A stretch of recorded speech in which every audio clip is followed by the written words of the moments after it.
Good evening, ladies and gentlemen. Welcome to Gatorland on the campus of East Columbus High School. Friday Night Football, the game of the week.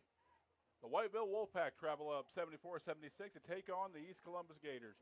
Brett, you got a good contingent from Whiteville, made the trip up to East Columbus, and we're looking for another backyard brawl to coin a phrase. These two teams, they play every year. They're traditional. The big difference in these two teams is size, Brett. And you got 35, 40, kids dressed out for Whiteville, and you got about 20, 22 for East Columbus. Yeah, Kevin. East Columbus always has smaller numbers because they're a smaller school. They don't pull from about half as many as Whiteville pulls from, and Whiteville has a big old squad over there, and then East Columbus coming out and probably got about 25 kids out there, but that's okay. Well, 30 kids. I see 5 more coming. Yeah. But that's okay. East Columbus has got heart. That's one thing about East Columbus. Yeah. These kids, even though they're small in number, they always come over here and they play hard. And, I think one of the last times we were here, they upset South Columbus over here. So these kids at East Columbus play really hard. And, Whiteville's coming down 74, about 7 miles, and coming to the swamp. We'll see how they can play. Now, we get accused sometimes of loving our cliches and loving those old tropes. Is it the size of the dog in the fight or the size of the fight in the dog that's going to take East Columbus to a victory possibly tonight? Well, they're going to have a lot of dog in them. I'm not saying who I think is going to win or whatever, but for East Columbus to beat this talented Whiteville team, they're going to have to play some of their best ball. And from what I'm hearing, East Columbus is already down their quarterback and even a middle linebacker, so they're having to go to some subs to see if Now this is week 4, Brett, and I think both teams really, what I've been told, have been bitten by the injury bug this week. Yeah. Whiteville, their middle linebacker has a fracture. I think 2 or 3 more of the kids are injured and out tonight, and so is that a danger of having these tough non-conference schedules due to the realignment this year? Well, yeah. I mean, you always hate to have injuries at the first of the year because, they can linger on throughout the year because you never really give them a chance to get better. You once you're injured and you come back, you're always playing hurt. There's a difference between playing injured and playing hurt. A lot of these kids play hurt, but it's very tough to play injured. William McDuffie, the kicker for East Columbus, gets the ball, toe to the ball. Pooch kick down at about the 43. Whiteville will take over, 1st and 10. For a second there, I thought we were at South Columbus, Brett. It's been an odd year when South Columbus is kicking it deep and East Columbus is pooch kicking. Yeah, that's true. So that's what we're used to seeing over at South Columbus. South Columbus has gone to the deep kick a little bit. So we'll see what East Columbus. I think we got a re-kick. We got offsides against the kicking team. We'll move it back 5 yards and we will re-kick. There's something you don't see very often.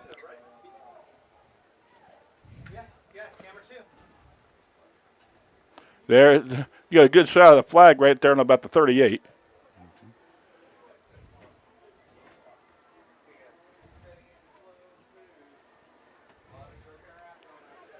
Beautiful night for football as there's, a very sparsely partly cloudy sky, not a breath of wind and really moderate temperatures for this time of year. We've seen it go both ways at this point. Another pooch kick to the middle of the field. Will go out of bounds, and Whiteville will now take over once again. Do you get that at the spot, or do you go back to the 35? It did go 10 yards, so I think they might get it at the spot. Okay, I don't think they would, penalize them and move them back to the 35 there, so I'm assuming if it doesn't make it to the 35, then the ball is placed at the spot and 5 yards? Is that what they're doing? Spot of the foul and 5-yard penalty. For the kick out of bounds. I guess. You got me.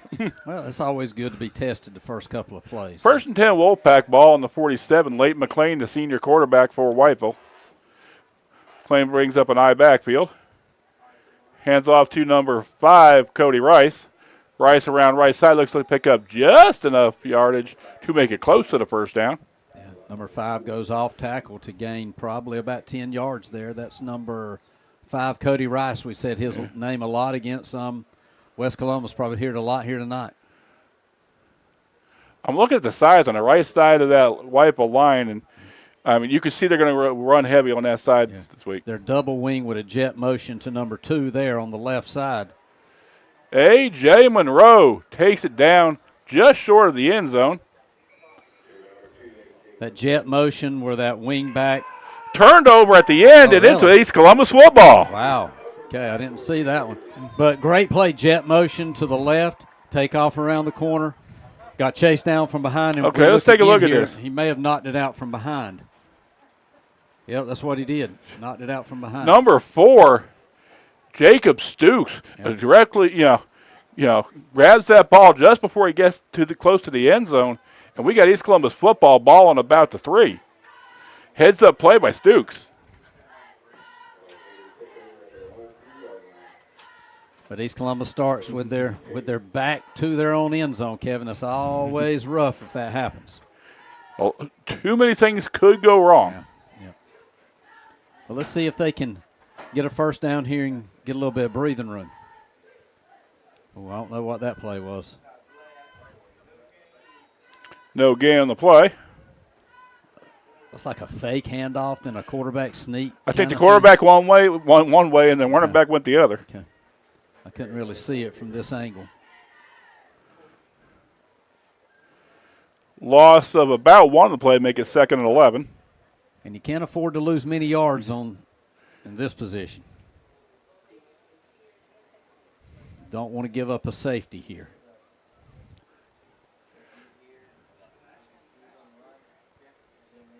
Looks like is that a full house T there, or is that an I formation? Full house T. Power I. Power I. Oh, okay, now it was full house. Okay. Tries to hit the center of the line, just swallowed up by a lot of white shirts, Brett. Looks like no gain there. Going to bring up 3rd and about 12 or 11, 3rd and 11. And again, not too many plays to draw up in the playbook for 3rd, 2 sticks in the corner of your own end zone. Yeah, because if you drop back for a pass here, you're going to be 3-step drop's going to put you in the end zone, and any kind of pressure whatsoever, you're probably going to go down. So I can see East Columbus here trying to run it up the middle to get some kind of cushion to be able to punt this ball You away. never see this, but I'd almost advocate a quick kick. Yeah, possibly. I've seen it happen, but it's nothing that's happened in the last several years. They're in the power eye, Kevin. Power eye. Fumble snap picked up by the quarterback. It looks like he snapped it to the eye back, the power eye back. Safety called, and it's 2-0 in favor of the Wolfpack. Yeah, it looked like a direct snap to the power eye. I don't know if he just missed the quarterback or what. The danger of shotgun snapping in the corner of your end zone. Yep. Well, East Columbus will get a chance to have a free kick here from their own, 20? I believe it's the 20 or 25.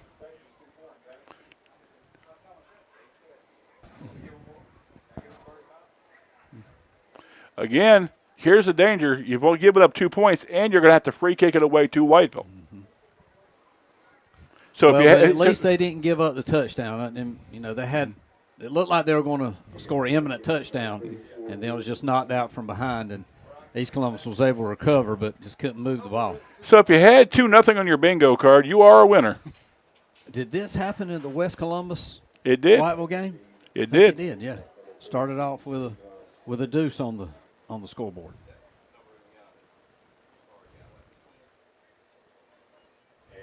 Looks like he's going to kick it off the tee. You are allowed to free kick and punt that ball. I think that's what he was looking to the sideline for, is do I punt it or do I kick it? Teeing it up from the 20. Left-footed kicker. Taking it on about the 42. He will go up the right side, and he will go all the way. Jake Odom with the touchdown there. Jake Odom takes the ball on a 47, and 53 yards later, he still has not been touched. He had good hang time. Just Jake Odom actually got under it and went off that right side, and the hole opened up like Moses opened up the Red Sea, and he went to pay dirt. Untouched. And into the end zone, makes the score 8-0 in favor of the Wolfpack. Extra point to come.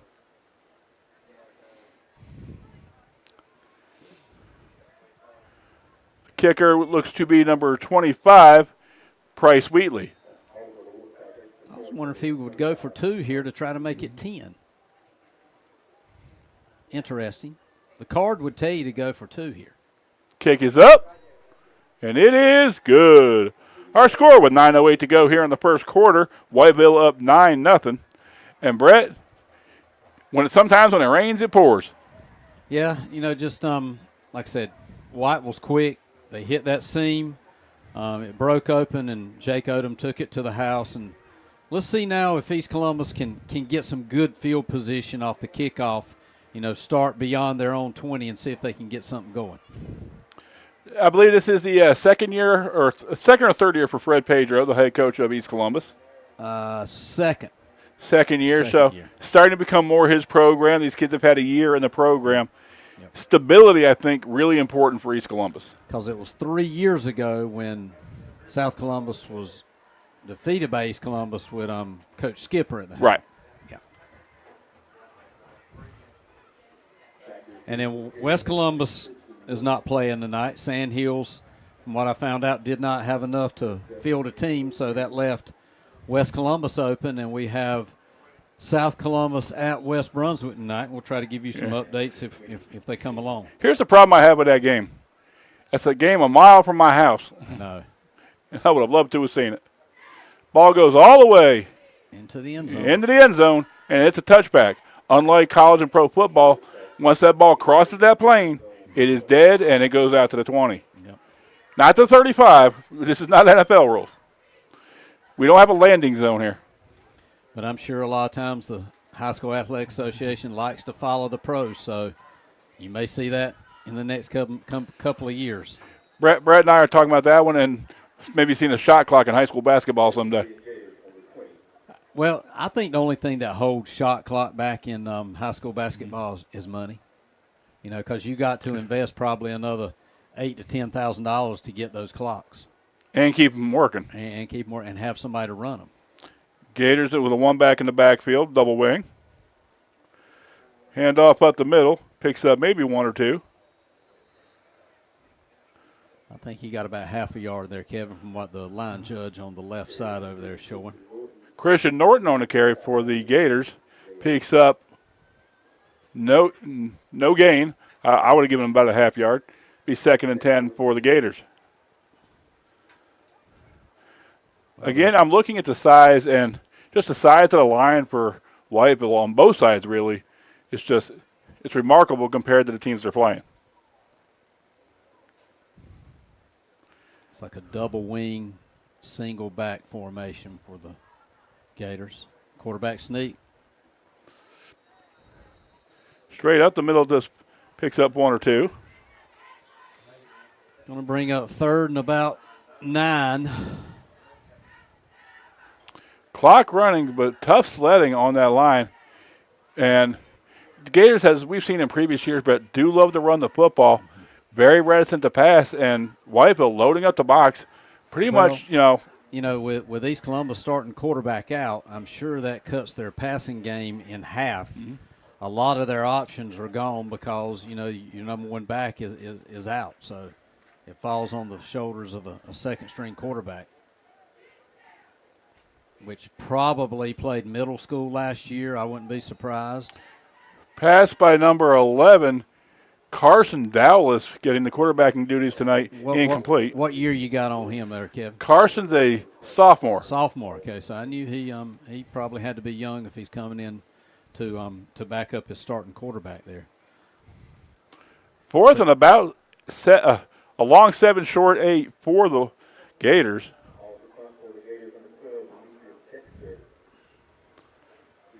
Back for Whiteville, looks like it's Jake Odom again, the one that just ran the kickoff back. Probably still trying to catch his breath. I'm sure he's going to try to look for pay dirt again this time. Substitution for the Gators.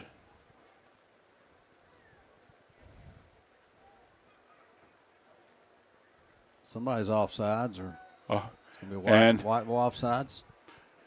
I believe it was left tackle on makes a 4th and 8, about a 4th and 3.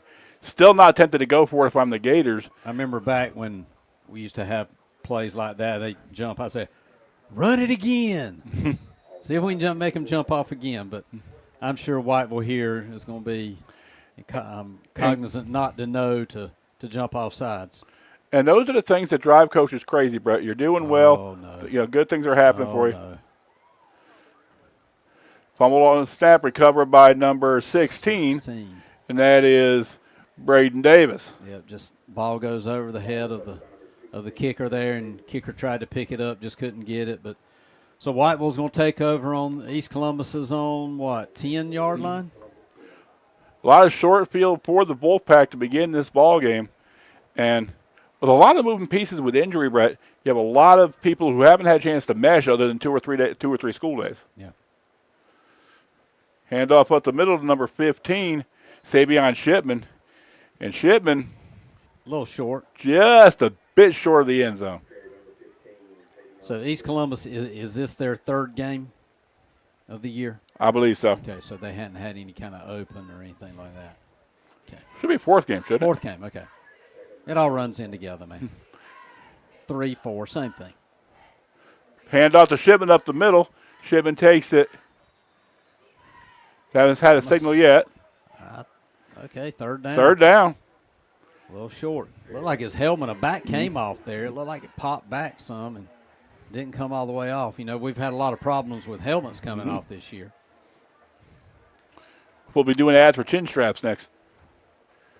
Third straight carry by Shipman, and Shipman is into the end zone, standing up for the Wolfpack touchdown.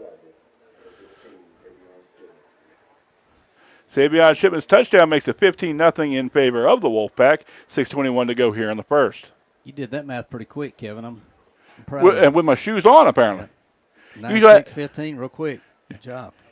Usually I have to take my shoes and socks off, but with the boot on, it makes it kind of difficult. Yeah, well, it's okay. As long as the score don't get over 20 difference. Exactly. Kick is up, and it is good. Our score is 6:21 to go here in the first quarter. Whiteville up 16. East Columbus will get the ball here shortly. Brett, a lot going on in Columbus County this week. I've started getting ads for the Yam Festival. I know you got the Williams Township raffle coming up. Heard you were in Raleigh and got a chance to meet the governor this week. Goldsboro. No, Greensboro. Greensboro. Yeah, I actually had the opportunity to go with Southeastern Community College as a trustee and go through some new trustee training, and heard a lot of good seminars. Did get a chance to see Josh Stein speak. That was a good moment. Probably the most interesting thing I saw, or little program that I saw, was introducing AI. And I know you've been into AI for years and stuff like that, but just seeing some of the stuff that AI can do is just remarkable and scary at the same time. Oh, yeah. So. Yeah, isn't that where the Terminator came from? Yeah. When you started betting things that could think for themselves. Yeah. And, like AI can compose you a book within like 5 minutes. You put the characters and tell what you want it to be about, and it'll compose you a book in like 5 minutes. Christian Norton on the return for the Gators picks the ball up at about the 3. He'll be brought up just short of the 25. First and 10 Gators, ball in the 24. So this is going to be the best field position by the Gators so far. Gators, I think, Brett, have tested that middle, not found a lot of success. Yeah. What are the odds that they can get some traction on the outside? We'll see. It's all about blocking, and, Whiteville was well coached, and they field positions real well. Maybe East Columbus can find a seam here and get something going. Once again, that double wing for the Gators.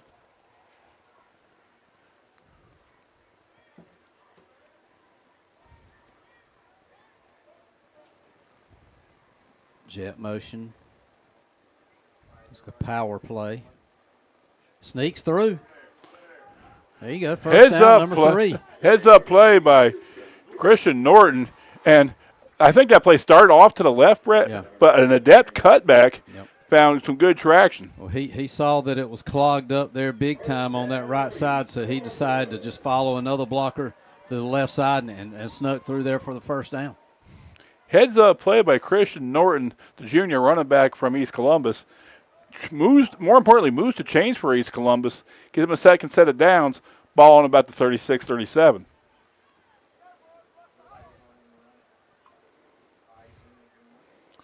Going backside counter. He'll get stacked up at the line of scrimmage. Not much there. By number 58. That is, will actually be 59, I guess, Eli Hill. Speaking of Norton, who's Cal Norton Jr.? I know Ken Norton Jr., but that's a football player. Cal Norton Jr. Well, if anybody back home knows who Cal Norton Jr. is. Let's see. Movie. Just let that simmer for a while. You think about it. Cal Norton Jr. Or Cal Norton. I think he's a junior in that movie. I actually watched a little bit of it this week while I was in Greensboro. Same play to the left side, and he turns it back to the right and gains about 2 or 3 there. I think they started to find something, with that counter action. Step left, counter right. I'm sending text, still trying to sell my Williams Township raffle tickets. So if anybody out there wants to get one, chance to win $2,500. And a reminder, what's that money going for? We're trying to get some new playground equipment out at Williams Township. So if you want one, you don't even have to be from Williams Township, anywhere in the county. If you want to help support us, you get 2 steak dinners and a chance to win $2,500. Hit me up on Facebook. I'll be glad to get it to you. 3rd and 10 for the Gators, who moved out of the corner of their own end zone. Okay. Nobody crossed, I guess. I think everybody's kind of looking for the call. They tried to pull them off sides. Sophomore quarterback intercepted, and he will go to the house. House call. Number 12, horrible in the back block there. I'm sure J.P. Price is going to be irate and livid because that kid just totally He just negated a house call. Yeah, I mean, it was – you look at it right here, Kevin. Let's look at the penalty. The play was by, and then number 2 just shoves him in the back out of bounds. Uncalled for there. I believe really unnecessary. Yeah. And not that there was any cheap component to it, Brett, but, I think the kid just wanted to make some contact. He wanted to make some contact. He wanted, and he's trying to, block for his teammate, and I understand that. But as you grow in football, you got to learn when to make contact and, more importantly, when not to make contact. And I'm sure the upset one's going to be the guy that ran it into the end zone. Yep. I'm sure there's a conversation going to be had. Negate a touchdown there. Backside hand, fake. Number 2. Quarterback quarterback Leighton McLean to number 2, A.J. Monroe for the Wolfpack touchdown. So was Monroe the one that got the interception a while ago? I believe so. Yeah, so I guess it all worked out. Honestly, I think that's what I would do, too. I'd make sure the first carry was to him. Give it number 2. Let him get his touchdown that was negated. Nice pass by Leighton McLean, the senior quarterback for Whiteville. And actually rolling against the grain there. Put it right on the money. That's a good one for your tape. Kick is up, and it is good. Our score with 3:06 to go in the first, Whiteville up 23. And one of those things, Brett, you really got to be aware of is in these kind of games where it can get loose, you really, as a coach, don't want things, you want your kids to have fun, you want your kids to have some success, but you don't want to get sloppy. Well, and, with a team like Whiteville, you can't give up turnovers. Mm-hmm. And you've already seen 2 turnovers tonight, which pretty much has led to points. And, that's quick points. Turnovers is quick points. It's not that they're marching down the field and running time off. Those are drives that take, 20, 30, 40 seconds. So they're scoring quick, in bunches, and it's adding up. Especially here in the first quarter, 3:06 to go. Whiteville already up 23-0. Yeah, I was thinking about sitting down too, Kevin.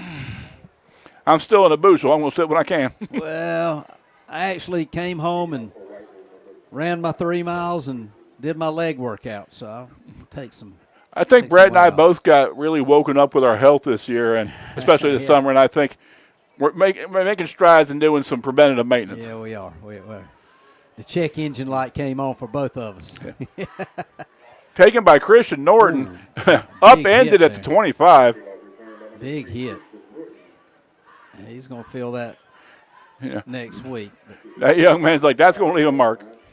And that, kickoffs are dangerous. That's why the NFL was trying to, stay away from your gunner running. How can you legislate that in a high school game?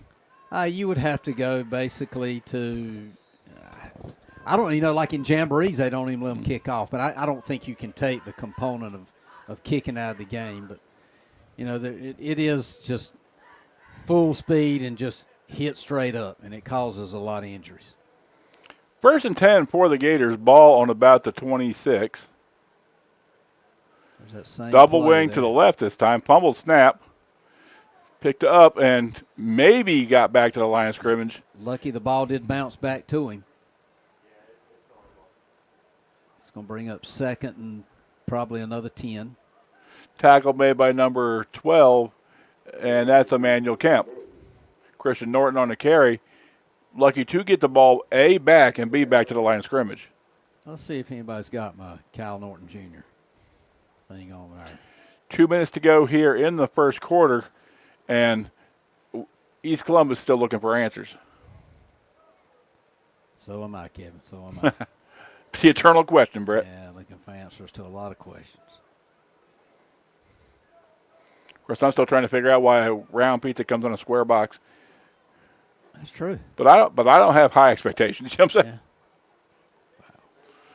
Counter play smelled out by the Wolfpack, brought down by number 88, Creek Hyatt. Stukes on the carry, picks up maybe a half yard, and looks like it'll be double sticks for the Gators. So I'm pulling up the South Columbus, West Brunswick. West Brunswick up 14-0 in the first of South Columbus. Jumping on the Stallions quick. And that is a long ride, Brett. It doesn't seem like long to us in a car, but in a school bus, that ride is a good, half hour, 45 minutes? Yeah, about 45 minutes. I've driven there many times with the bus. Pummel snap caught by the quarterback, loses about 5 or 6, and it'll be 4th down. I'm trying to find our feed here. I can't find it.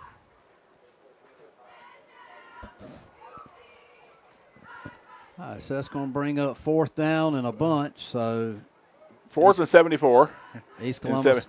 Actually, whatever's back that way. 74 is that way. So. Okay. So 4th and Bladen County. Yeah, there you go. I got confused on the way in here, Brett. The traffic pattern is completely different this year. I learned the hard way last year and went all the way down and had to come all the way back. So you always take the late Walkamaw exit now and come in the back side of the school.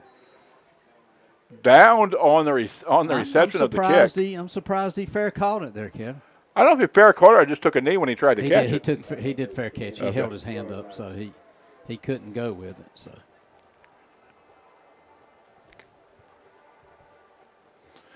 So Gators, give the ball up with 9.8 to go here in the first. And, I think East Columbus is very happy to take the quarter break and try to figure things out. Yeah, let's see what kind of defense they can come up with and maybe, stall Whiteville and cause a punt.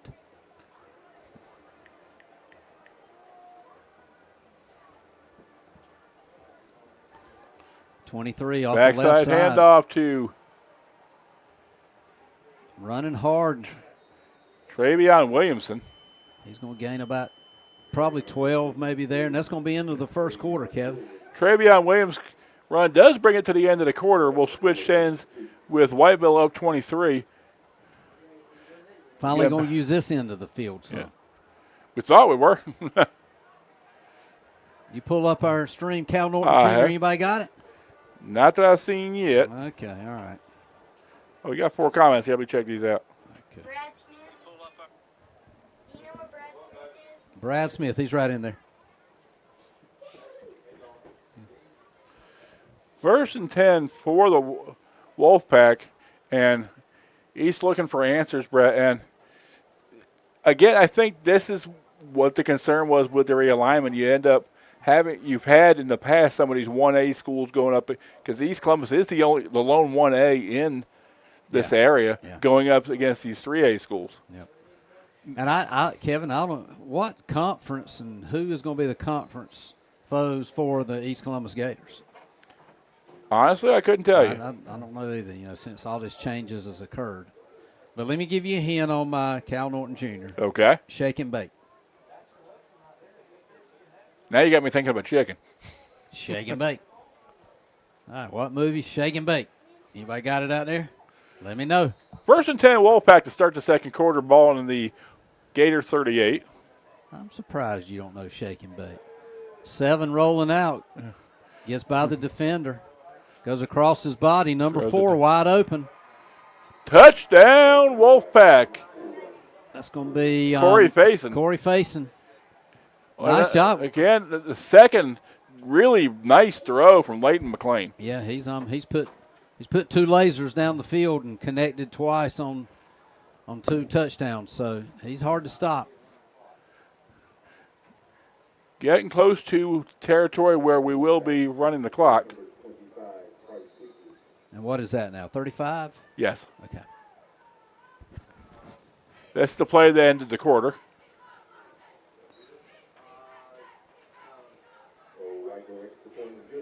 Extra point good, and our score with 11:42 to go here in the first half. Whiteville up 30, and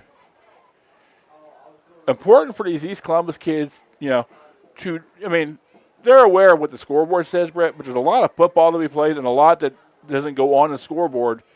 That the sport reveals character, and these young men from East Columbus are still playing hard. Okay, I don't see any comments. I'm going to go ahead and give you one more hint, Kevin, okay? Okay. Well, let me think of a good. You keep on talking. I'll think of a good little hint I can give you about that movie. Sun just setting here on the campus of East Columbus. An absolutely beautiful night for football. And I'm telling you, Brett, in about 2 or 3 weeks, we're going to wish for nights like this. I know. Friday night, Sun Under the Lights, got a red sky back there over the lake. Beautiful, feels good. And not an alligator in sight. Nope. Christian Norton back to receive for the Gators. Deep kick all the way back to the 10. Has to pick that one up because it will not roll into the end zone. Goodness. Taking that at about the 5. East Columbus going to take over on their own 6 there. Deep again. That's been, their Achilles heel tonight. Their field. What is the rule on that, Brett? When do you pick it up? When do you not pick it up? Well, most of the time the momentum of a kickoff is going to take it in, but that one had a little bit of backspin on it and actually died at the 3. Yeah, played up a little bit. So. I haven't seen too many good golf shots like that where you can get it to lay up. 1st and 10 Gators, ball on about the 7. Gators looking for answers. It's a racing movie. Talladega Nights. There you go. There you go. Cal Norton Jr. was his sidekick. Gotta love Ricky Bobby. And Shake and Bake was their little line. Anyway, here, back to football. A reverse there. Nice roll. Number 7 there gains about heads up 6 play. yards. Get some breathing room. That's number 7. Gabriel Green rolls to the inside instead of going out of bounds. Picks up an extra 2 or 3 yards. And it's close to the first down Gators. Called by the official. Yeah, it is first down. I cheated, though. I saw the white hat. Give it to him. You must have. Because I thought it was going to be about 3 yards short. First down Gators, ball now in about the 17. A little more favorable position for the Gators to open up the offense.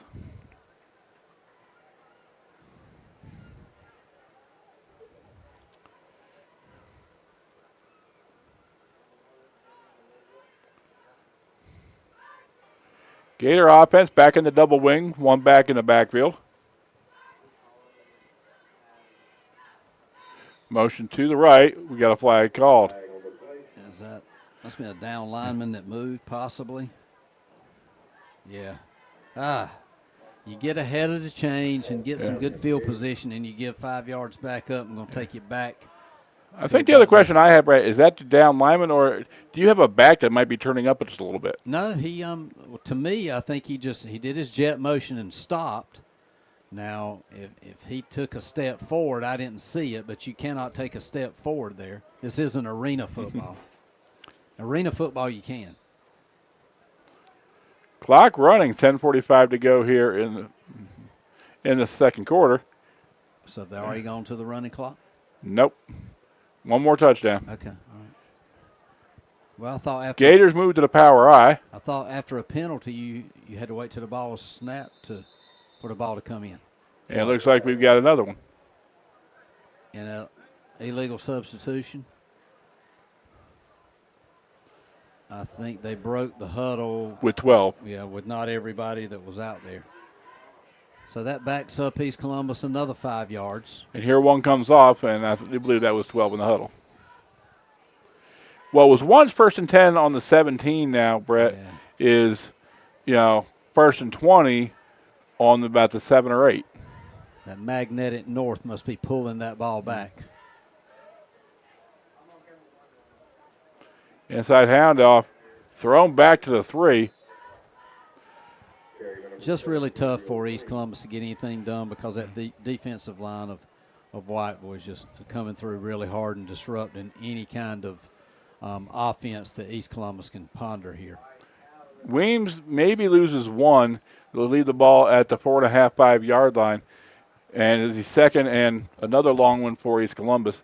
And, Brett, you see the size of this Whiteville defense. How do you, when you don't have the size and they have it across the line of scrimmage, how do you beat that? Well, you would hope that you would have, a presence to be able to throw the football a little better. And like I said, if you're starting quarterbacks out, that limits you an awful lot in the playbook. So I think just limited in the plays that they can run. Backside counter going east and west, and we have – it's not a safety. I think they're going to put him out to about the 1.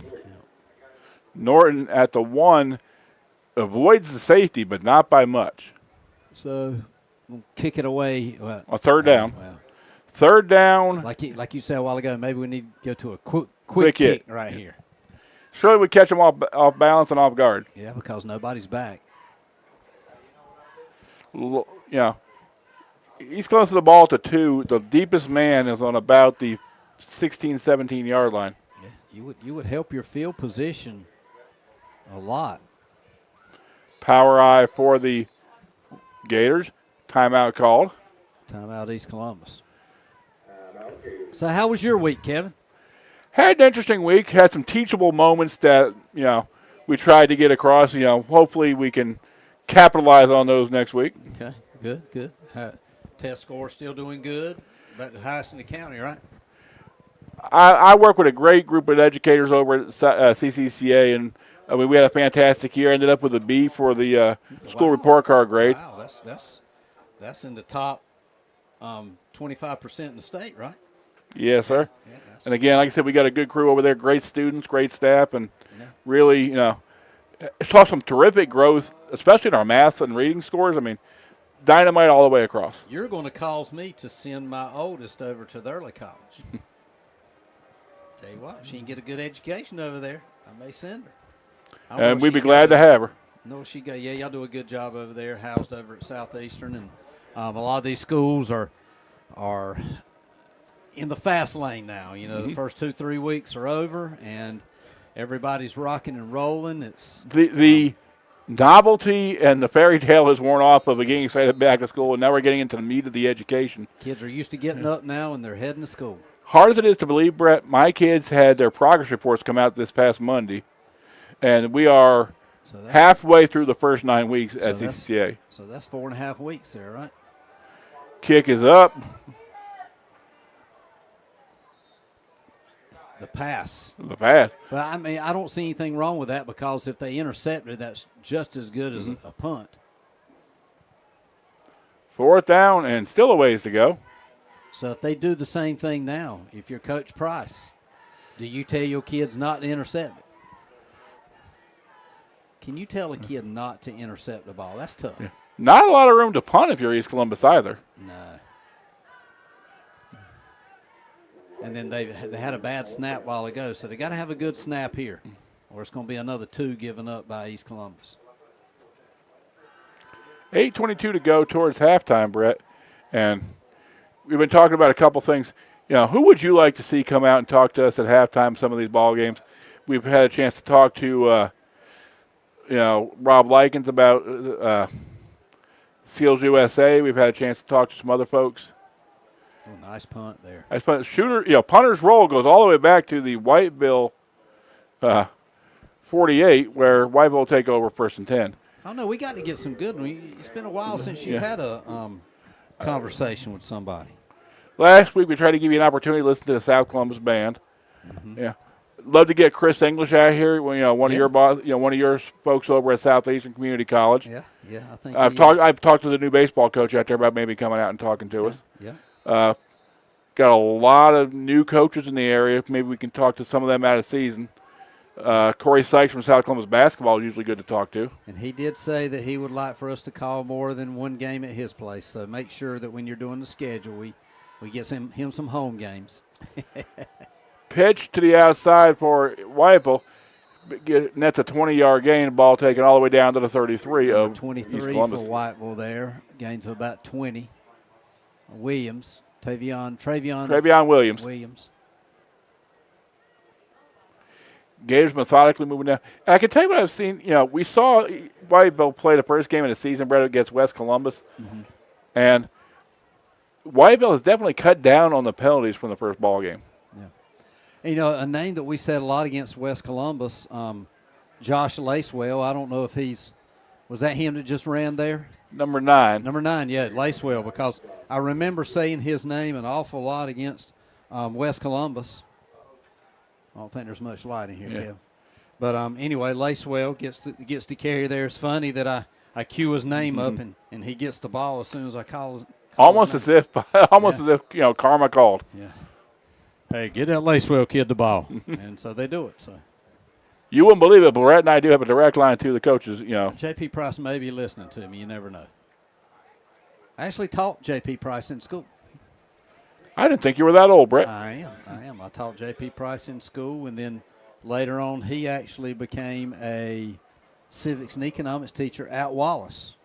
And he called me up and said, hey, man, you mind if I use your lesson plans and stuff? I said, man, my lesson plans are all in my head. But anyway, he did a lot of the same things that I did, and I always heard he was a really good teacher, but now he's doing the weight room over at Whiteville. Did have a chance to talk to W.T. Edwards on the way over here tonight. Called him on the phone, and says he's had a long week, a tiring week. So, principal daughter, and I got to tell you about John Browning. My boy John Browning over at West Columbus, he's the principal, and he's teaching 3 social studies classes. He's the man. So I got to give him a shout out. He goes in, he presents the material, and then the sub makes sure that the kids does the material. So that's a principal right there. They can go and lead a school, and we got some really good school leaders in Columbus County. Outside handoff goes to number 32, runs into his own man, but down after a gain of about 8, it goes out of bounds. 75 coming off hobbling. I don't know if that's a cramp or whatever. Saw a good pro game last night, Brett. The Green Bay Packers, looked pretty fierce. Going to 2-0, playing the Commanders last night. Austin Eckler lost for the season. So Washington lost last night? That is correct. Okay. I didn't get a chance to see it. I didn't have Prime up in Greensboro. I guess I could look at it on my tablet. You got to stream, baby. Got to stream. Yeah. Savion Shipman up the middle picks up about 6. I watched NC State get by Wake Forest. They were actually down 14-0 to start out with, but ended up pulling out a 10-point win. First and goal for the Wolfpack. Were you there for the fire? I did see it, though. He had some burgers rolling. Yeah. When you need a good burger, you need a good burger. Yeah. So Whiteville knocking on the door again here, up 30-0 with 5:43 left to go in the second. Got a big offensive lineman, number 56, into the end zone for the touchdown. How about that? He gets Offensive a chance to lineman. put the ball in. Got to make sure we give him a shout out. Sam McBride. McBride's touchdown. But it is coming back. Oh, my goodness. And I'm telling you, if I'm McBride, I'm finding that guy. Personal foul against East Columbus he called, so why would it be coming back? It's not coming back. It's personal foul against East Columbus, so that's going to be touchdown. So I was going to say, if I was McBride, I'd have been a little upset about that. So McBride does reach pay dirt. All hail the offensive line. We got to give the offensive line a shout out on this. So 36, could be 37 here for the Wolfpack. Kick is up, and it is good. Our score of 5:13 to go here in the first half. Flag. Is that offsides? I think it's offsides. We'll see what it is here. Now, we saw this a couple of weeks ago. He threw that flag really high. I bet you he threw it 25 feet in the air. I think he wanted everybody to see it. Personal foul against the defense. Now, let me ask you this. So in high school football, you can't cover up the snapper, right? That is correct. So you think that's what it was there? It might be. Yeah, I'm thinking that's what it Here's was. the other part of this, Brett. We saw this a couple of weeks ago with the offsides calls against, that were against the, I want to say the Vikings, and Valdez kicked about 10, 11 extra points, 3 or 4 more than he had to, or just on the offsides calls. You got anybody to talk to at halftime? I figured I'd talk to you. You talked to me enough. I saw Jonathan Williams walking around out there. He's here representing Whiteville City Schools, Superintendent Jonathan Williams. Ex-colleague of mine, taught math with me. I'm going to give you another shout out here. Okay. In September in North Carolina is Attendance Awareness Month. Okay. Talk to us a little bit, from not only from your perspective as, a Southeastern trustee, but also an educator in Columbus County, the importance of school attendance. Okay. And actually, me and Dr. English had a little conversation about that this week and asked him if they did have attendance policies because, some colleges are actually, dropping attendance policies. And he said, yes, Southeastern still does have an attendance policy because if students are receiving any kind of federal monies or anything like that, they have to attend class. I'm old school. You need to be in class when the doors are open. Having said that, with the new attendance policy, I mean, what is your impression of the state really getting, I think he splits the uprights on that, Brett, but he doesn't get to 3. Close. But after a month, what is your impression of the new attendance policy? Well, I like it. I really think that students should be in school.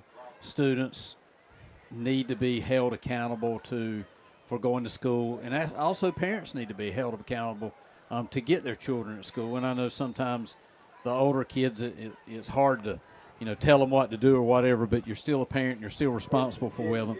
And I remember back in the day, you had a lot of kids that had perfect attendance, and now that's almost unheard of. But, definitely you got to be in school. It's like I told a kid this week. You're 13, 14, 15 years old. Your main objective right now at 13, 14, 15, 16 years old is to attend school. Mm-hmm. That's your main objective. That's your job, for lack of a better term. That's right. Backside counter picks up about 7 or 8. Number 4 finding a hole there for East Columbus. That's Jacob Stokes. Stooks, my fault. It is dark up here in this room, so my X-ray vision is not helping out. Stooks.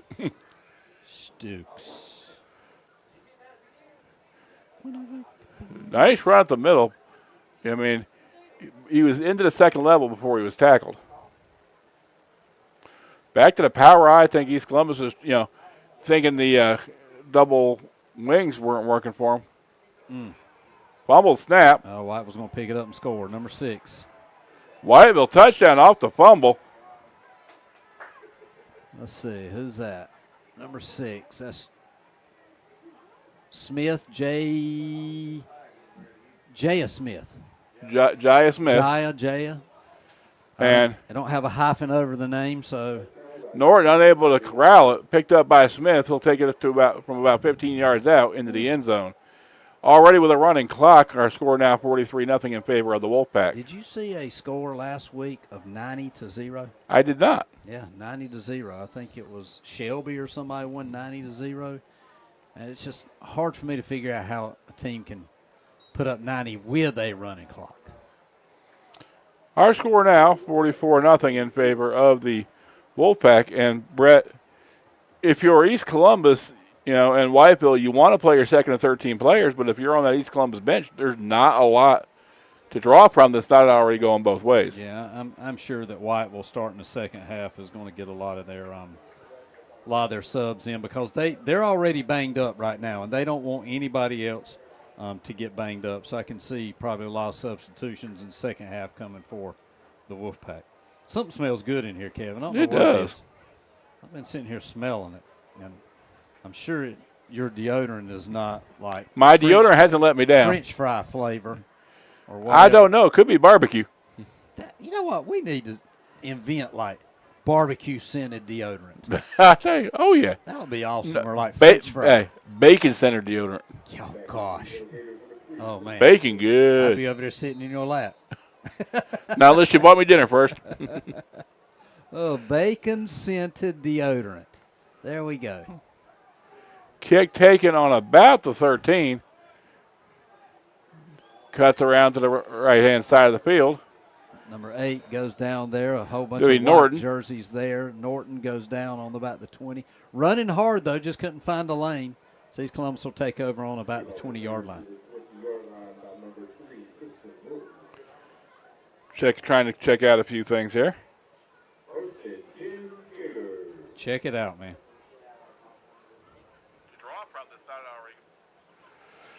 Christy Harrelson had Talladega Nights. Oh, did she good? Check it out. Awesome. I'm not And- getting, I didn't see. Yeah. There's different feeds, so I don't have every feed. Emily Grice checking in. I believe that's the board member. Okay. Did Did she get it right? She did not, but she did not guess. Oh. She did, give us a shout out, and we She's gotta appreciate guess. that, Ms. Grice. We want to thank Columbus County Schools for allowing us to do our broadcast each and every week with the help of Columbus Career and College Academy. They haven't fired us yet. Who knows? Yeah. The night's still young, ain't it, Kevin? It is.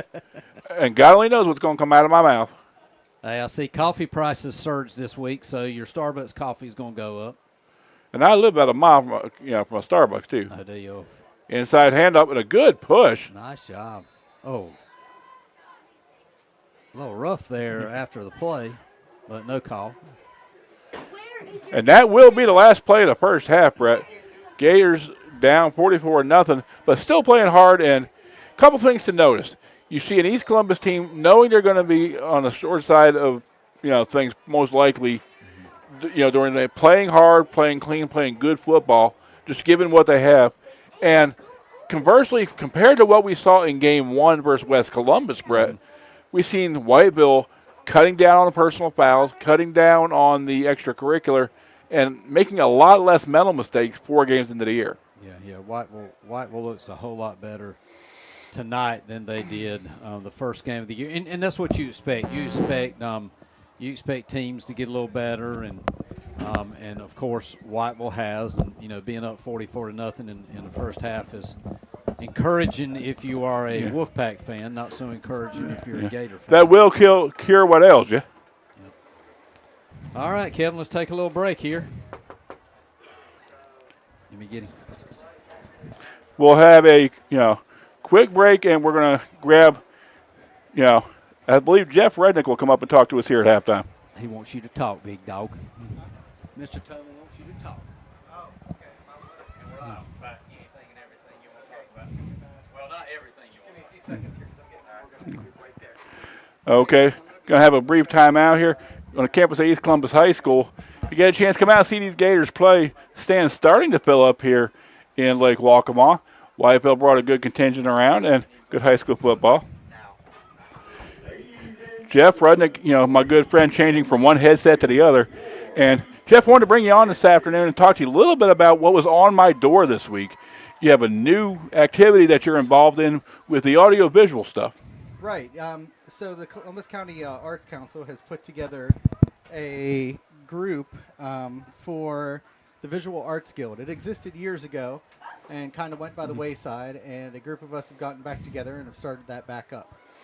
Talk to us a little bit about what activities you're involved with as part of the Guild. So the Guild is trying to just be, at first, a network for artists in the area, and we're trying to focus a little bit on bringing in young artists so that we can keep things rolling.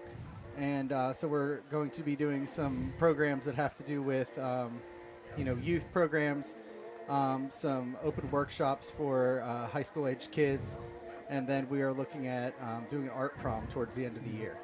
You also, I know you're involved with a lot of things, audiovisual with the county. Yeah, I know you were involved in the East Columbus drama last year. You do a lot of stuff with Celebrate the Arts, as do all of our audiovisual educators in the county. Talk to us a little bit about some of the activities that are some of the opportunities that are available with audiovisual arts in Columbus County for our Columbus County kids. Well, I can speak for at least East, but I think at all the schools there is, in some way, shape, or form, a part of the drama departments that require at least lighting and sound during our musicals and our concerts. And in most cases, there are a few students at each school that handle that. At East, for sure, we have a technical theater program, and we run classes in the spring for technical theater because usually we do a musical in the spring. This year, because we don't have a band and we didn't quite know what we were going to do for the fall concert or the winter concert, we decided that we were going to try to do 2 musicals this year. So this winter. Okay, can you spoil it for us? What are the titles of the 2 musicals? Well, I can't spoil the spring yet because I don't think we have that figured out. But for the fall, if you keep your eyes open in December, we should be producing Frozen Junior. Frozen Junior? Yeah. Sounds exciting, and I'm sure you're going to get as many kids as possible involved.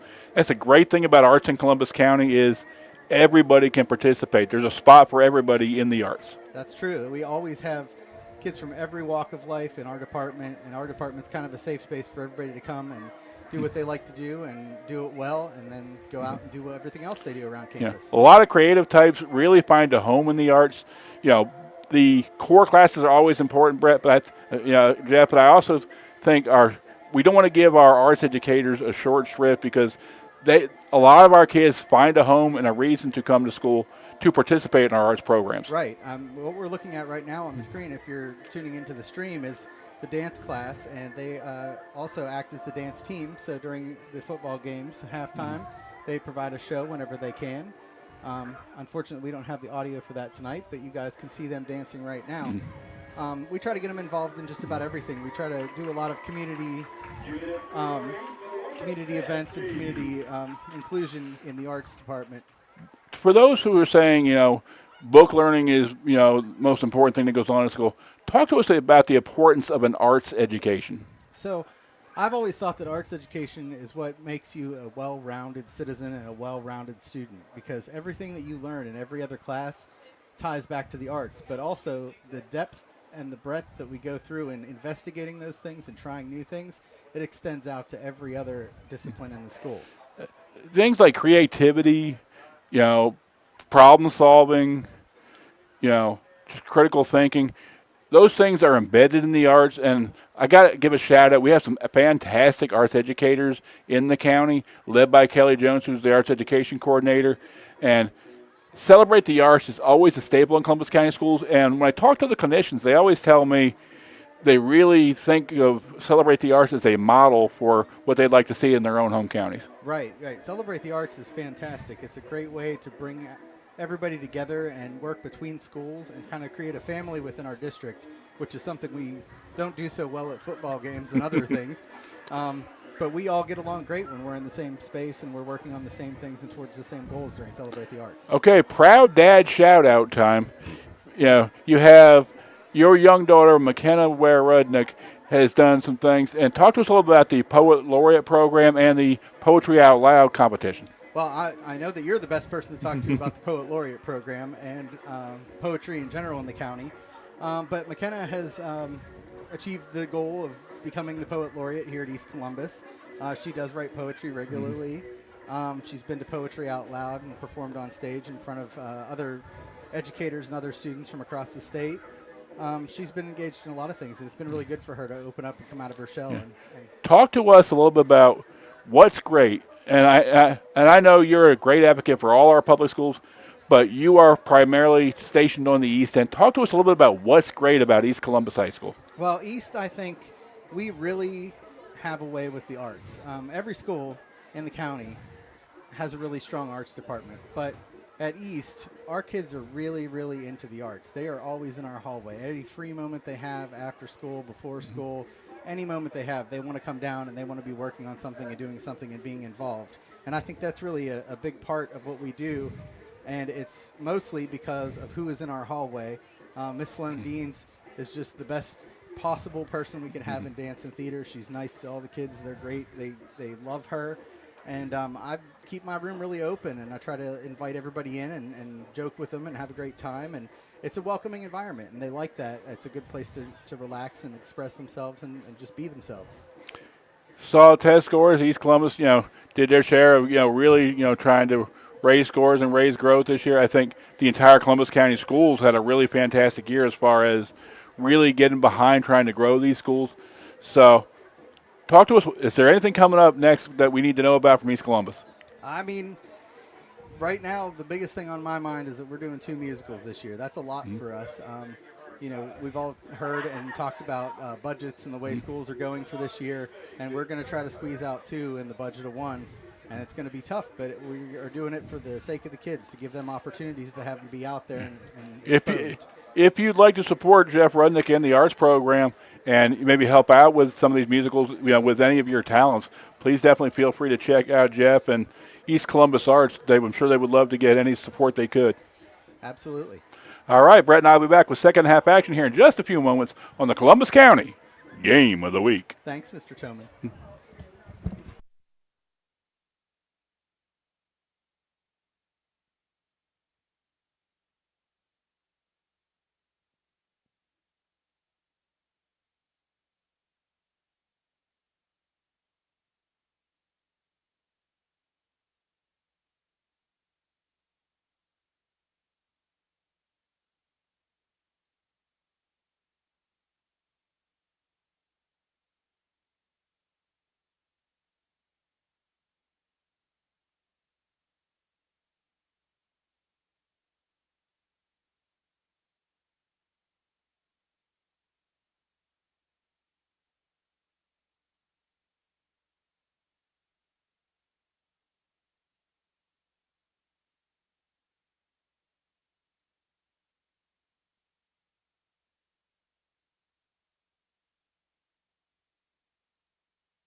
Ooh. We are back for second half action, and Brett took a brief timeout while I talked to Jeff Rudnick. I think we went to go try to find some music he can relate to. Well, I actually went down and I saw my buddy Alan Bracey that taught with me at South Columbus for years, and now he's working with Cisco Systems and doing real well. So I had a chance to catch up with him a little bit, and then did go to the little boys' room and use the bathroom, and now I'm back ready to get through this game here, 44-0 here at halftime with a running clock getting ready to start here. And just, East Columbus really has no answers for Whiteville tonight. And, again, we pretty much almost expected this. But, just East Columbus has just had terrible field position all night. And I haven't been able to get ahead of the game. Deep kick taken by East Columbus. They'll take it off to about the right hand. Tries to cut inside.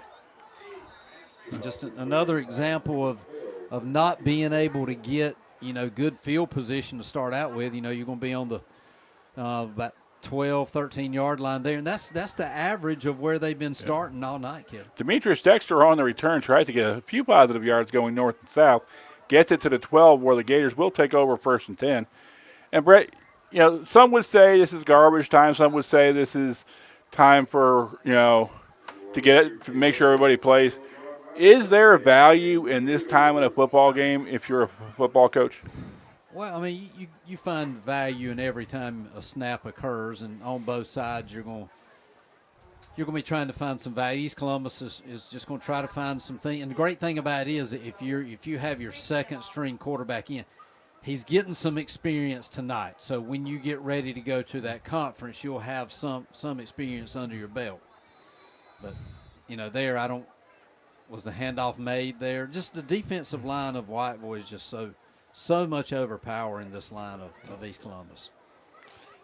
No gain on the play, stacked right at the line of scrimmage. It'll be 2nd and 10 for the Gators. Ball on about the 12 maybe. I think so. I think it's actually backed up to the 10. I think the first down marker's on the 12. Yeah. The so down marker's on the 10. 2 yards on that play.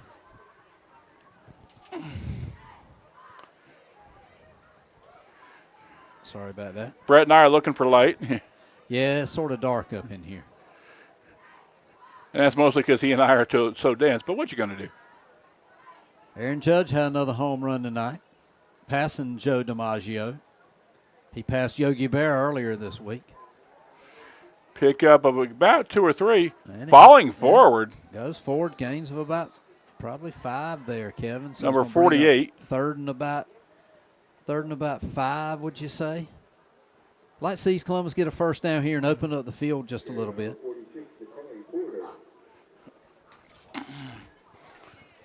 Carried by number 46, Dakari Porter. Porter makes it a manageable third down. They got first down on there to change it back to third. I think they flipped it the wrong way. There's a fine line between first and third, and it's second. Oh, yeah. Stacked up at the line of scrimmage.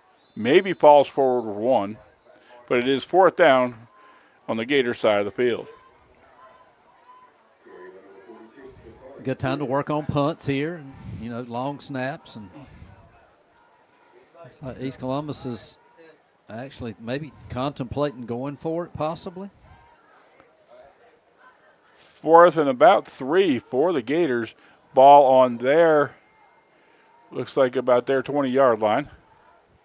Play clock might get them here, so I think they do call a timeout. Yeah. Play clock was running down, so East Columbus takes a timeout there with 8:34 left to go in the third. Down. Clock's still running. Now it's stopped at 8:28. Okay.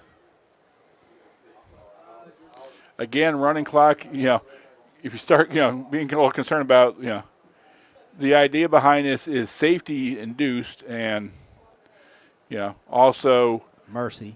Showing sportsmanship to both of these teams. Yep. Oh, I agree with the rule 100%. Now, back when I played, there weren't no such thing as a mercy rule in basketball or whatever. So, there are unwritten rules, are there not, Brett? Well, just like rules in life, everybody don't obey them. What are the unwritten rules in this situation as a coach?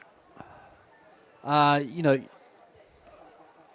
I've always heard that, you know, you get 40 points and then you take the dogs off. You take the dogs off. Anything below 40, you play like it's a regular game. And in basketball, I'd always said up 25, you call dogs Punter off. takes off, does not get the first down. Official taken out by the up man. Did the official make the tackle or what? No, he was taken out of bounds. Oh, okay. So Whiteville's going to take over. Okay, Brett, I'll ask you a series of questions. You can tell me unwritten rules. Okay. If you're a Whiteville, Uh-huh. do you pass? Yes. But don't go for a home run ball. So if you're running your like waggles or your outs or your quick slants and short passes, yes, but I don't think you should go for the home run long ball. Is this an opportunity for a trick play? No, A reverse? You're not going to do a trick play because you don't want anybody to see your trick plays right now. You know, you have some special plays that you're not going to let people see. Heads up play by the East Columbus defense. That's number 4 coming off tackle there. Kemp's heads up defensive play stacks Whiteville up for a loss. Stokes. Stooks. Stokes. Come on, keep me right, man. Like I tell my kids in my class, I'll get it one day, I promise. It may not be today, but one day. Double wing, East Columbus. Single setback. So he's checking off something. No, Whiteville went, man. Lost phone. I said East Columbus. 26 off the edge there. There's going to be a hold by number 12. Submarine down by the East Columbus defense. Yeah, number 12 is going to get flagged for a hold on that corner. And I think this is a problem if you're the West Whiteville coaching staff, Brett. You really want to start to work on eliminating these mental mistakes. And they're much improved from the last couple of games, Brett. Yeah. But still, if you're a coach, you're starting to get into your conference schedule and deep into your conference schedule. And those kind of mistakes will drive you crazy. Well, up 44-0, you lose some focus. I mean, you're not zoned in like you usually are if it's a close ball game. So there's some loss of focus there, and I think coaches understand that. But so just Whiteville and East Columbus just both going to work on some things for next week. Next week, Brett and I will be on the campus of South Columbus for the Pender at South game. Okay. Should be a good one. Defensive penetration by Stooks once again. And all of a sudden, Whiteville going the opposite direction of the way they want to go, Brett. And that was number 12 for Whiteville, which is Emmanuel Kemp, Jr. And suddenly, East Columbus has found the opponent's line of their way past the opponent's line of scrimmage. And in this drive, looks like Whiteville's lost a good 8 to 10 yards. When you said suddenly, it made me think of that song. Suddenly, life has new meaning to me. All of a sudden, Brett Kenny thinks he's Kenny Rogers. All right, Whiteville. Wing motion number 10. That's going to be double motion there. And we got a flag called by the East Columbus middle linebacker, pointed out and waited for the official to do something about it. A double motion there. And like I said, this is Whiteville's, subs playing here, trying to get some time. And, they don't probably get an awful lot of practice, Something to be said for live game repetition, Brett. Yep. I mean, we talked about the East Columbus quarterback being a sophomore, getting real game action. Yep. And it's hard to take the lumps now, but I think they're going to be happy he's had those reps. So at this they point motioned into trips there. McLean throwing the football. Nice play by East Columbus there. Well, maybe I took that back. Maybe you do go for the home run ball there. But it was it was 3rd and long, so you had to throw it deep anyway there to try to get the first down. So, not trying to rub anything in there. They were just trying to go for the first down. Again, it works the same as a punt. Yeah. So it's going to bring up 4th and about 22 here for Whiteville. Going to be the first punt for Whiteville tonight. Now I'll sandbag you, Brett. As a basketball coach, what were your unwritten rules as far as in situations like these? Well, I always believe that you take the press off if you're up at least 25. 25 points is a big number for me in basketball if you're up. Now, backward spin on the punt and does not go very far. As in putting in subs, it's a little different because you can put in subs here in football and things really don't change quickly. In a basketball game, you can put in some subs and a 10-point swing can happen within, with the now, back in Brett's day when Brett was playing, Williams Township and those kind of things, there was no 3-point line. No, there wasn't. Actually, I think you were still playing with the old peach basket, weren't you? No, not that old. But first time we ever saw a 3-point line, we played in the state playoffs against Hobton, and their conference had a trial for the 3-point line, and that's all we wanted to do. Even though it didn't count, if you hit a 3 because it was state playoffs that year, like everybody wanted to go out there and see if they could hit a 3. Quarterback sneak by the Gators nets about 8. Let's call it 7. And it'll be 2nd and 3 for the Gators. East Columbus throwing out some footballs. 2 minutes, 30 seconds to go here in the third quarter. Hey, footballs are like timeouts. You can't take them to the house with you. Exactly. Sponsors pay good money for those things. That's right.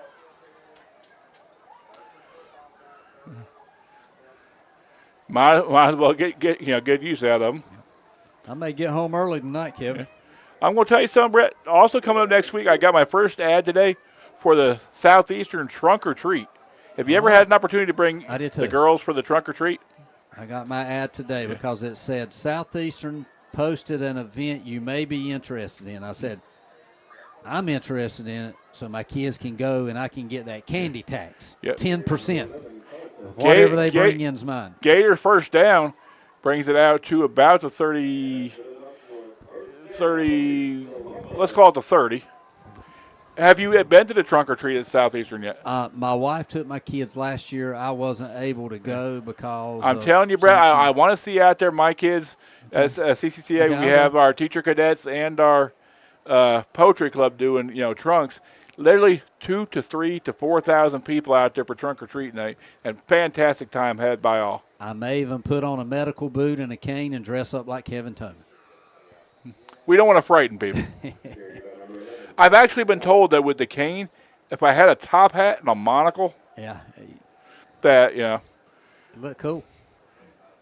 Now quarterback keep there, loss of about a yard, or no gain actually, no gain. The kids and I were talking today about what our theme might be. We're talking about going as like some Tim Burton characters or maybe Halloween Town. Nightmare Before Christmas or whatever it is. We were also talking about me possibly doing Gru from the Minions. Okay. Well, I think last year we did Mario Brothers. Okay. And the year before we did a jungle theme. If I do Minions, I want to be Kevin. That's who I want to be. Everybody wants to be Kevin. Then again, nobody wants to be Kevin. Quarterback roll up to the right-hand side. Sweep there. Somebody got taken out on the sideline. Gain of about 1. Re-release of a Disney favorite this weekend. You know what it is? I don't know, but I did see Hamilton was coming out in the theaters again. Okay. Yeah, I'd like to see that. Having seen it live. Andy is going to be in this movie, the re-release of what movie? Andy's Toy Story? Yeah, Toy Story. 35 years, I think they said, this year. So right now you're telling me Andy's about 45. Yeah, ain't it crazy? Andy's going to have kids of his own at this point. So that's going to be end of the third quarter there, 44-0. Whiteville. No score in that quarter, Kev. If you get a chance to go out and say hi to Franklin Davis, I'm sure he'd love to hear from you. Yeah, I wonder what old Franklin is doing tonight. Sitting back in the easy chair, you think? Most likely. Franklin's trying to figure out why we're not talking about football, most likely. Well, that's okay. Well, a lot of people just join in sometimes just not to hear football. They just want to hear mine and your rhetoric. But anyway. We've talked to Kelly Jones, and we've been assured that both the Columbus County Schools podcast is coming and the Columbus County, the Columbus Sports Network podcast is coming. Okay. All right. Sounds good. And who's going to be delivering those messages? Oh, How you doing? that paycheck's going up, baby. Yeah. We're going to pay you as much as we're paying you to do this. So if we do a podcast, that means we're going to have to know more than we know now. We got to know what's going on. Or we can fake it just as well as we are Yeah, now, I whichever guess so. comes first. I guess so. I'm still trying to get a I just got a halftime score. West Brunswick 41, South Columbus 7. Woo. Tough night for the home teams for the home guys this week. Well, they're actually at West Brunswick, so tough night for the Stallions on the road. I'm just saying, it's a tough night for Columbus County right now. Oh, yeah, you're right. Wharton's carry. Not a lot happening for the Gators. And Kelly Jones working overtime tonight. I saw him out here trying to get everything together, and then I think he's headed on to North Tabor City. Trying to make sure nothing happens in Tabor this evening. Yep. I'll be heading that way pretty soon here. Actually, I tell you what. Well, let's watch this play. East Columbus back to punt. Back deep for Whiteville is, I guess that's the same kid, Jake Odom. So what I did coming back from Greensboro, I had a little time, and so I said, they say sometimes take the long route. So instead of getting on the 4-lane 220, I actually got on the old 220 and drove that all the way from Greensboro to Rockingham. And it was good to go through those little towns, Star and Ellerby. And I will tell you this. I had a chance to go out to Fayetteville this past weekend for a roundtable discussion for the Lions Club. Mm-hmm. And really interesting. We were talking about succession of what things are going to happen. Big defensive play. 75 there. That's a large spell. Stopping number, what's that? Let's get a number. 22. 22 there. Jabri Dixon with the tackle. And he just Rose. Yeah. Is that Dixon with a Tylee. Yeah, Tylee Rose. And Dixon just swallowed him up. Great penetration by the defensive tackle. Going to see a lot of runs here. 23 with the carry there is wrapped up behind the line of scrimmage for a loss of about 2. And again, these are not the starters for Whiteville, so you really can't gauge much by this. But 75 comes up with a big tackle there. Dixon running all over the place right now. He's enjoying it. Have fun, young man. High school football should be fun. And I'm assuming 75 Shipman, is he a senior? Dixon, you mean? Dixon, is he a senior? I believe so. Okay.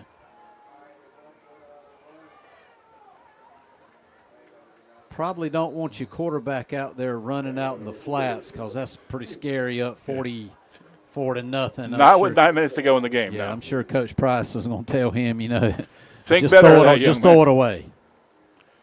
So, open field tackle, on the flats there can be dangerous. Better choices to be made, young man. Whiteville's going to go for it on 4th here.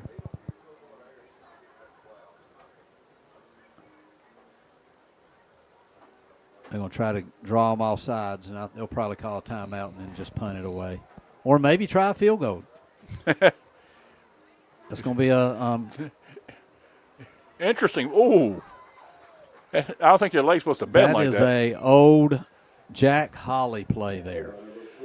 The draw. The draw. If you saw him, he turned his body and just sat there, and then took the hand off. Yeah, he just slipped it in behind. Yeah. Jack Holly used to run that play all the time. Is that a throwback or an homage? It's just a draw. That's what draw play. I'm trying to explore my word power. They're hoping East Columbus will run by him. Yep. And then just slip the ball to him, and he can get about 15, 20, 30 yards there. I've read Reader's Digest. I'm trying to enrich my word power. Okay. Well, I tried that back in the 8th grade, and it didn't work.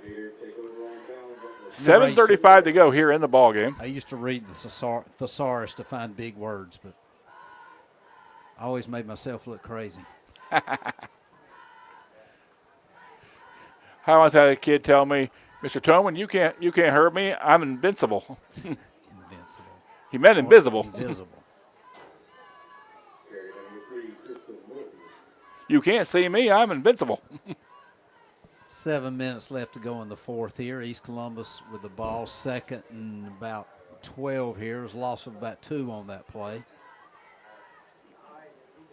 Not a lot there, just ran into the defenders and couldn't get around. 32 with the tackle for East Columbus. Brings up second down and 13. Getting back to my story, Brett. Okay. Did the thing with, we're talking about the succession of leadership in the Lions Club, and it's been established that I'll be going into the vice district governorship, second vice district governorship in 26. I'll be the first vice district governor in 27. And the international convention that year will be in D.C., which I'll be going to that. Okay. And I'll be installed as the district governor for the Lions Club for wow. this area in 2028. And I'll be installed at the international convention, which is going to be in Singapore that year. So you got to go to Singapore? Got to go to Singapore, and the district's paying for it. Oh, good. I hope they would. I'll take a free trip to Singapore. Just don't do like on that movie Hangover when they go to Singapore. Isn't it Singapore they went to in that movie? I think so. Gung Ho, also a good movie about that too. Yep. Michael Keaton. That man is a misunderstood genius. This week we're working on longitude and latitude and picking out points on the globe, and it was a really good activity because kids were learning where things were in the world, and they really enjoyed that. It's gonna be a first fumble. Ball came out. They had a first down and the ball came out, Kevin. But to their credit, it went about 15 yards downfield. It'll be first down and 10 at midfield. 5:24 to go here in the ball game. Number 3, Justin Ward recovers that, senior. It's like an injury for East Columbus, maybe a cramp or whatever. So on your way home, are you planning on stopping and getting something to eat or what? Probably not. I'm a little disappointed I couldn't get a sausage dog here today. And Well, there are worse things. I keep waiting for some food to be delivered up here, but I will tell you, I was talking to some folks, and I'll be doing the Stallion Classic coming up here on October 25th. okay. And love the sausage dogs over there, love the funnel cake, and definitely the fried Oreos. Yep. I may get out there just to get the fried Oreos. It's the same day as the Yam Festival. Is there a date on that yet? I know the deadline for arts for the Yam Festival is the 7th. Okay. Set of keys. Set of keys. When you can't drive home, come see us. Ooh, I hope it ain't mine. Let me check my pockets. Woo. I'd hate for you to have to take me to Tabor City. No, I got it. Got to go to Tabor City, then all the way back to Charlotte, I'm telling you. That would be rough. Well, Williams Township, actually. I could drop you in Clarendon or Vinegar Hill. Oh, I could walk from Clarendon. I can go to the Sydney Cherry store and just drop you off there. Yep. All right. Third down 5:11 to go here in the ball game.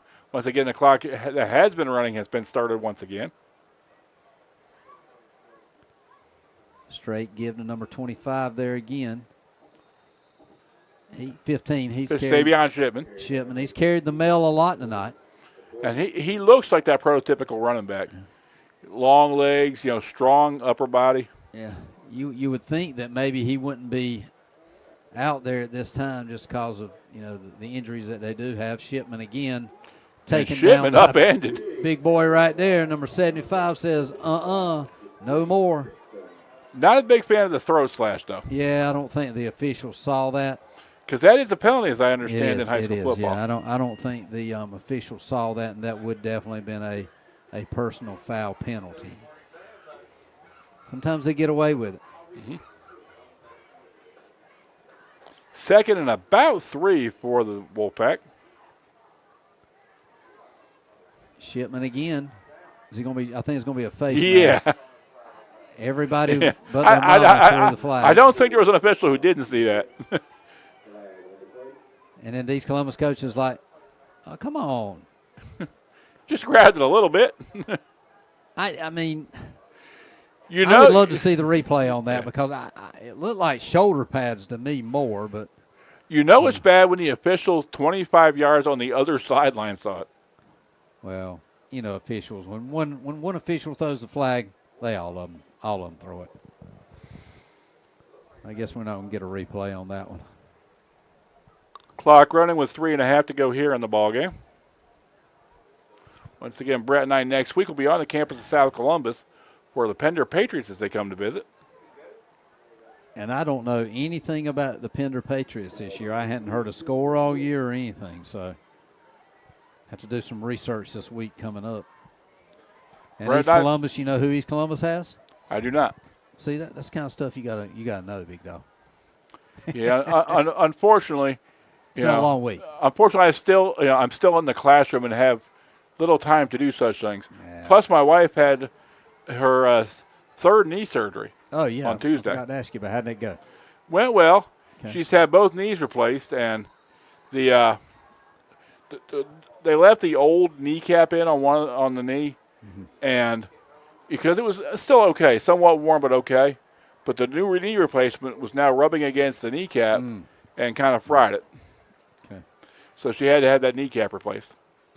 Doing well though, healing well. I hope that you take good care of her this weekend and get her. We're kind of all working. the things she wants. She's kind of hopping on one leg, and I'm kind of hopping on the other with my situation. Well, call me if you need me. Just leave a message if I don't answer. Yeah, but you're probably going to be in Greensboro again. Nah. We got Bible study in the morning. I'm going to the East Carolina Chanticleers game tomorrow night. You know, East Carolina's playing at Coastal tomorrow night. East at Coastal. At Coastal, yeah. And also saw the bits and pieces of the Pelicans in the playoffs for the Carolina League. Ended up losing, a 3-game series to the Fireflies, and unfortunately, their season is over. But great second half by the Pelicans. Season's over. Yep, ended just yesterday. I didn't even get a chance to go down there all year. Personal foul against East Columbus. That's whoever it was his first one because he held up a 1. Possibly a taunting call or those kind of things. Probably, or, hey, my grades are better than yours, and the other one said, no, they're not, and they started jawing back and forth at each other. I'm sure that's at this point, if you're Whiteville, do you take an A?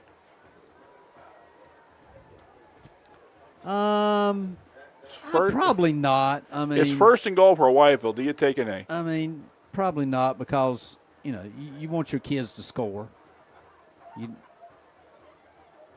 Maybe they are. Maybe just letting the clock run down and they're going to take a knee. I think they're going to try and get down to maybe one more play after this. Maybe.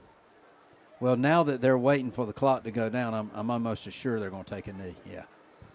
These two coaches, are decent friends, and the fraternity of coaching in Columbus County is such that there's no animosity amongst these coaches or teams. There's not.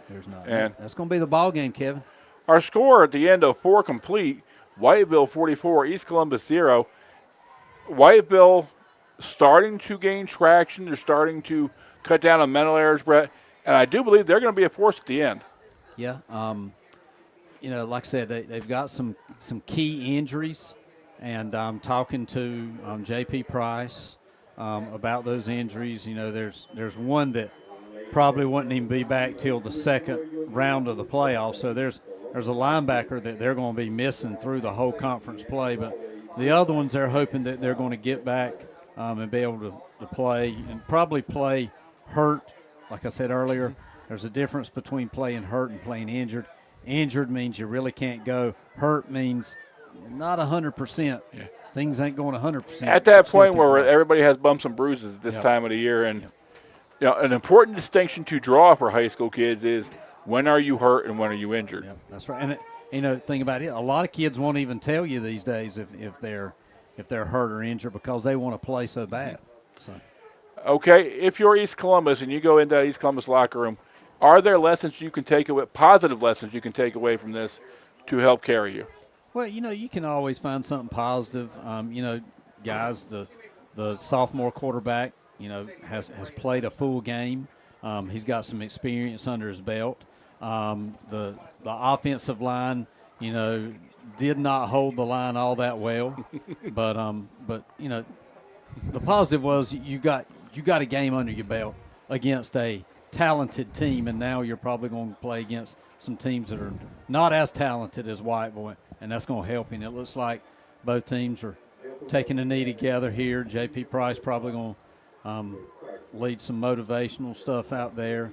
And I think that's one of the things that I really got to point out is these programs are really about raising quality young men, and they'll play hard for 4 quarters on the football field, and opportunities like this to really bring these young men together are what it's all about. And we've got quality coaching and quality quality gentlemen leading our kids, and nice to see these. That's what you want to see, right? That Yeah. learning moment right there. And after the events of this week, it's nice to see our community come together. It is, and like I said, we're here to have fun. We're here to be friends. You want to win and you want to score as many points, but it's all about coming together and being as one out there. So, anyway, yes, sir.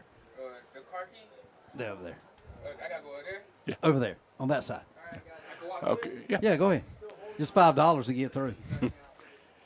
Brett, trying to make money for his gas for the way home. All right, Kevin. Well, hey, good night. Yeah. It was a quick night. Brett and I again on the campus of South Columbus next week, and if you get a chance and you're interested, talk to Brett, ask him about Southeastern, try to get some raffle tickets from him. I'm pretty sure that drawing is coming up when, Brett?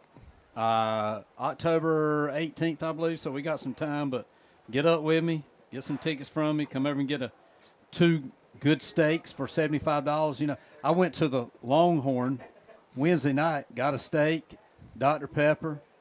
It was like $45. So getting 2 steaks for $75 is a deal. Plus you get a chance to win $2,500 and really raise money for a great, great cause of getting the playground equipment over at Williams Township. Yep.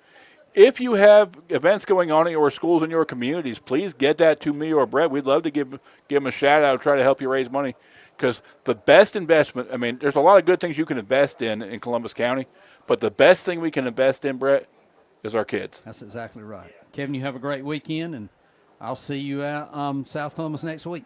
That's all for tonight for Brett Burris, Kevin Toman, the great folks at CCCA, Jeff Rudnick, Kelly Jones, Connie Falk, and we will be back next week with the Columbus County Game of the Week.